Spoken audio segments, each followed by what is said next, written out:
একজন ছিলেন সাইনবোর্ড ব্যবসায়ী, অন্যজন ছিলেন ওষুধের দোকান মালিক। মাত্র কয়েক বছরের রকেট গতিতে উত্থান সন্দীপ ঘোষের দুই শাগরেদ বিপ্লব, সুমন। বর্তমানে দামি গাড়ি, দামি ফ্ল্যাট হাঁকিয়েছেন, অনেক জমি কিনে রেখেছেন দুজনেই। দুর্নীতির টাকায় কি এত সম্পত্তি? এই প্রশ্ন বিপ্লব, সুমনের প্রতিবেশীদের। সন্দীপ ঘোষের দুই শাগরেদ বিপ্লব, সুমন বর্তমানে দামি বাড়ি, দামি ফ্ল্যাট তারা হাঁকিয়েছেন এবং এই জায়গা থেকে তাদের প্রতিবেশীদের যে প্রশ্ন, যে দুর্নীতির টাকাতেই কি এত সম্পত্তি, কি বলছেন প্রতিবেশীরা শুনুন। বাবা কি করতো? মেডিকেল স্টাফ ছিল। কোন মেডিকেল? কোথায়? Medical, national medical. আচ্ছা, প্রচুর টাকা করেছিল। হ্যাঁ, আমি তো জানতাম ওই হাত লেখা করে সমস্ত হাসপাতালে নাকি লিখত করতো। তারপরে এখন তো শুনছেন অন্য কাজ। হ্যাঁ, এখন তো বুঝতে পারছি অন্য কাজ করতো। পয়সা যাওয়া মা ছোট একসঙ্গে বন্ধু, আবার একই বন্ধু, বিয়ে করেছে আমার বাড়ি থেকে। ও তো ওষুধের দোকান, হাজরা মেডিকেল, এটুকুই জানি। এটা ওর বাবা ব্যাংকে চাকরি করতো, এই হিসাবে বাড়ি ঘর বাবা করেছে। হ্যাঁ, একটা গাড়ি ছিল। হ্যাঁ, গাড়ি কটা, একটা বড় গাড়ি আছে আর ছোট গাড়ি করে যাওয়া আসা করে। এরপরে তো আমি আর বলতে পারবো না। সিবিআই এলো তো দেখছি আমি এখান থেকে, এ তো যেটা কানে আসছে শুনছি, এই শুনছি, আমরা আগে জানতাম না তো, শুনছি হাসপাতালের যে সব হয়েছে এই খবরে বেরোচ্ছে, কাগজ দেখছি। দেবব্রত ঘোষ রয়েছেন টেলিফোন লাইনে প্রতিনিধি। দেবব্রত, সন্দীপ ঘোষের দুই শাগরেদ বিপ্লব সিনহা এবং সুমন হাজরায় এই দুজনের রকেট গতিতে উত্থান নিয়ে প্রতিবেশীদের মনেও যে একটা প্রশ্ন এবং সংশয় রয়েছে সেটা তো খুব পরিষ্কার।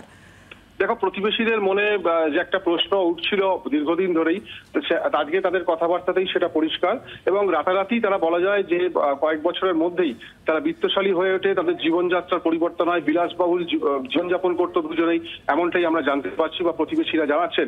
এবং 3-4টে গাড়ির মালিক প্রত্যেকে হয় এবং দুজনেই পাশাপাশি বহু জমি জায়গা সেগুলো কেনেন এবং সম্প্রতি বছর দিয়ে আগে 45 লাখ টাকা দিয়ে এলাকাতে একটি বাগান বাড়ি কিনেছিলেন বিপ্লব সিংহ, যেখানে তার ছেলের নামে সেখানে মেডিকেল হোলসেল ডিস্ট্রিবিউটারশিপের তিনি সেখানে কারবারও শুরু করেছিলেন বলে জানা যাচ্ছে। অর্থাৎ এই কদিনের মধ্যে, কয়েক বছরের মধ্যে তাদের যে জীবনযাপন সেটার অনেকটাই বদলেছিল, পরিবর্তন হয়েছিল। এলাকার মানুষজন যদিও বুঝতে পারেননি তখন যে তারা এই দুর্নীতির সঙ্গে জড়িত এবং দুর্নীতি থেকেই এই ধরনের ঘটনা বা এই এত প্রভাবশালী হয়ে ওঠা বা এত সম্পত্তির মালিক হওয়া, সেই প্রশ্নই তারা তুলছেন সিবিআই যখন তাদের দুজনকে গ্রেপ্তার করে। তারপর তারা অবশ্য জানিয়েছেন যে এই ঘটনার সাথে, অর্থাৎ এত বড় দুর্নীতির সাথে যারা জড়িত রয়েছে তাদের প্রত্যেককেই উপযুক্ত শাস্তি দিক সিবিআই। তাদের ধরনের কেউ কাজ আগামী দিনে করতে যেন ভয় পায় এমন দাবি তারা করছেন এলাকার মানুষজন। এমনকি তাদের বাল্যবেলাকার বন্ধু, বিপ্লব সিংহের বাল্যবেলার বন্ধু, তার সাথে আমরা কথা বলছিলাম, তিনি একই অভিযোগ করেন যে ছোটবেলা থেকে একসাথে বড় হলেও, স্কুলে পড়াশোনা করলেও কয়েক বছর ধরে তাদের মধ্যে কিন্তু একটা মতানৈক্য তৈরি হয় এবং বিপ্লব সিংহের জীবনযাপন কিন্তু অনেকটাই বদলে যায় এবং পাড়ার কারোর সাথেই বা ছোটবেলার বন্ধুদের সাথেই বিপ্লব আর মেলামেশা করতো না, অন্যরকম জীবনযাপন করতো এবং অনেকগুলো গাড়ির সে মালিক হয়, জমি জায়গার মালিক হয়। তবে দুর্নীতির সাথে যে তারা যে যুক্ত, এটা কিন্তু কোনোভাবেই বুঝে ওঠা যায়নি, এলাকার মানুষজন কোনোভাবেই বুঝতে পারেননি। সিবিআই আধিকারিকরা যখন গ্রেপ্তার করে দুজনকে, তারপর সমস্ত বিষয়টি সামনে আসে। সন্দীপ ঘোষ ঘনিষ্ঠ বলেই তারা জানতে পারেন এবং তখন তারা কিন্তু এই ঘটনার প্রতিবাদে প্রত্যেকেই সোচ্চার হয়েছেন।